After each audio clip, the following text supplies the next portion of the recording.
1971 में अमेरिकी एयरलाइंस के एक जहाज को अभी टेक ऑफ किए चंद मिनट ही गुजरे थे कि पीछे बैठे हुए एक मुसाफिर ने एयर होस्टेस को बुलाया और एक चिट्ठी उसे थमा दी। इस चिट्ठी में लिखे हुए अल्फाज ने पूरे अमेरिका में हलचल मचा दी। वो मुसाफिर कौन था और FBI उसे आज तक जिंदा या मुर्दा क्यों नहीं ढूंढ पाई। 24 नवंबर 1971 को पोर्टलैंड एयरपोर्ट से एक मुसाफिर जहाज में सवार होता है एक ब्रीफ केस के साथ।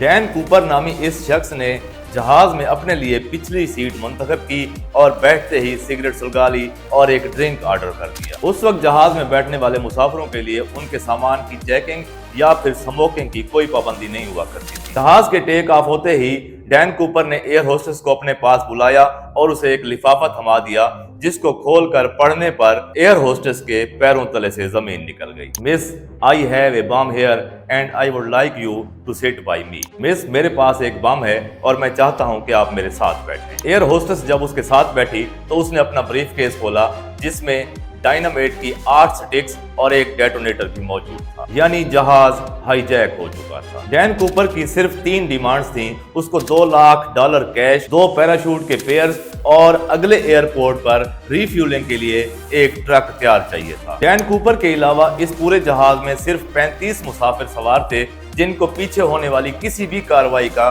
कुछ भी अंदाजा नहीं था। एयर होस्टेस डैन कूपर की डिमांड्स लेकर कॉकपिट के अंदर गई और कैप्टन को सारा माजरा सुनाया। इसी दौरान एक दूसरी एयर होस्टेस डैन कूपर के साथ बैठ गई इंटरकॉम लेकर, ताकि कैप्टन और हाईजैकर के दरमियान राब्ता रखा जा सके। ये अमेरिका की तारीख में तावान के लिए किया जाने वाला सबसे पहला हाईजैक था। इसीलिए FBI और लोकल अथॉरिटीज ने फैसला किया कि हाईजैकर की तमाम डिमांड्स को पूरा कर दिया जाए। इसी दौरान बैंक से $20 के 10,000 नोट निकाले गए और उनके सीरियल नंबर्स को नोट कर लिया गया। अगले एयरपोर्ट पर जहाज को लैंड कराया गया और हाईजैकर की तीनों डिमांड्स को पूरा कर दिया गया। डैन कूपर ने 35 मुसाफिरों और अमले के 2 अफराद को जहाज से बाहर निकल जाने की इजाजत दे दी, जबकि 2 पायलट और अमले के 2 अफराद को जहाज के अंदर बैठने का कहा। इस वक्त रात हो चुकी थी और जहाज एक बार फिर टेक ऑफ कर गया। डैन कूपर ने अपने साथ बैठी एयर होस्टेस के जरिए कैप्टन को ये पैगाम पहुंचाया, कुछ हिदायत दी और इसके अलावा उसे मेक्सिको ले जाने के लिए कहा। पायलट ने रफ्तार के हिसाब से और बाकी जो हिदायत थी वो पूरी कर दी, लेकिन मेक्सिको ले जाना बहुत मुश्किल काम था, क्योंकि जहाज की एक बार फिर रिफ्यूलिंग जरूरी थी। लिहाजा पायलट ने हाईजैकर को रीनो और फोनेक्स के एयरपोर्ट पर जहाज की रिफ्यूलिंग की ऑफर दी, जिस पर हाईजैकर रीनो एयरपोर्ट पर उतरने पर राजी हो गया। जबकि दूसरी तरफ लोकल अथॉरिटीज और FBI भी अपना काम कर रही थी, यानी जहाज के टेक ऑफ होते ही उन्होंने 2 जेट तैयारों को उसके पीछे रवाना कर दिया। रात के अंधेरे में जहाज रीनो की तरफ रवा दवा था कि हाईजैकर ने एयर होस्टेस को कॉकपिट के अंदर जाने को कहा। एयर होस्टेस ने उसके हुक्म की तामील की और कॉकपिट के अंदर गई, लेकिन जब दरवाजा बंद करने के लिए वापस मुड़ी तो उसने देखा कि डैन कूपर अपनी कमर के साथ कुछ बांध रहा है। इस दौरान जहाज की सीढ़ियां खुली और डैन कूपर ने नीचे छलांग लगा दी। 3 घंटे बाद जब जहाज रीनो एयरपोर्ट पर लैंड हुआ तो पूरे जहाज को चेक किया गया।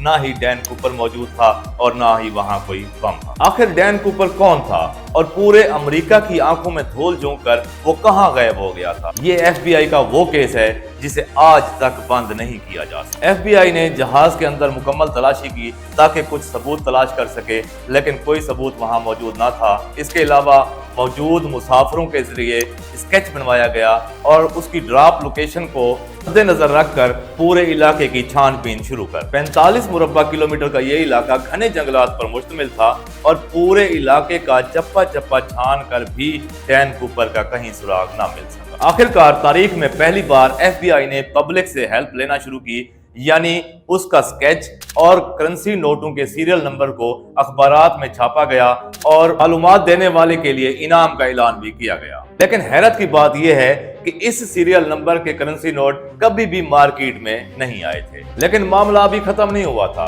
तकरीबन 9 साल बाद यानी 1980 में एक वाकया हुआ। वाशिंगटन के करीब एक इलाके टीना बार में एक बच्चा अपने वालिदैन के साथ खेल रहा था कि उसे रेत के अंदर से नोटों की 3 गड्डियां मिली। ये $20 के करेंसी नोट थे। बच्चे के वालिदैन वो तीनों गड्डियां लेकर FBI के पास गए तो उनके सीरियल नंबर्स उन नोटों के साथ मैच कर गए जो डैन कूपर को दिए गए थे। ये 9 साल के अरसे में पहली प्रोग्रेस थी। लेकिन इससे ये केस हल होने की बजाय मजीद उलझ गया, क्योंकि ये नोट उस जगह से मिले थे जो ड्रॉप लोकेशन से तकरीबन 27 किलोमीटर दूर। कुछ लोगों का ख्याल था कि डैन कूपर कोई ट्रेंड मिलिट्री कमांडो था। उस बच्चे को मिलने वाले पैसों के अलावा बकाया नोट कभी भी नहीं मिल पाए। इस केस ने FBI को पिछले 50 सालों से उलझा कर रख दिया है। आज भी FBI की वेबसाइट पर इसकी मुकम्मल तफसीलात मौजूद हैं और आज भी इस केस की फाइल खुली हुई है।